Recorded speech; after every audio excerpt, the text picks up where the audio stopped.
yumuşaq pambıq kimi tort hazırlamaq istəyirsinizsə, videomu sona qədər izləyin. Ölçüləri açıqlama bölməsində qeyd etmişəm. İlk öncə xəmiri hazırlayırıq. Qazana kərə yağı, şəkər tozu, bal əlavə edib ocağın üzərində şəkər əriyənə qədər bişirdim. Daha sonra soymasını gözləyirəm. Soyuq halda üzərinə sirkə və soda qarışımı əlavə edirəm. Yumurtaları da əlavə edib qarışdırdıqdan sonra üzərinə un və kakaonu əlavə etdim. Bu xəmir yumuşaq, ələ yapışan xəmir alınır.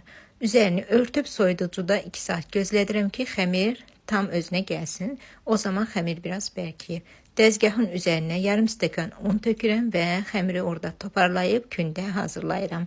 7 kündə hazırladım və açıb kündələri səliqəli şəkildə kəsirəm. 180 dərəcədə 4-5 dəqiqə bişirirəm. Yağlı xəmir olduğu üçün tez bişir. Tortun yumuşaqlığı əsasən bu kremdən asılıdır. İndi keçək hazırlanma qaydasına. Qeyd etdiyim ərzaqları qazana əlavə edib qarışdıraraq bişirim. Qatılaşandan sonra üzərinə şokolad və vanil əlavə etdim. Tam soğuyandan sonra üzərinə krem pendir əlavə edib yaxşıca qarışdırıram. Bu krem tortu yumuşaq eləyir. 1 saat qalmasına baxmayaraq pambıq kimi tort alındı.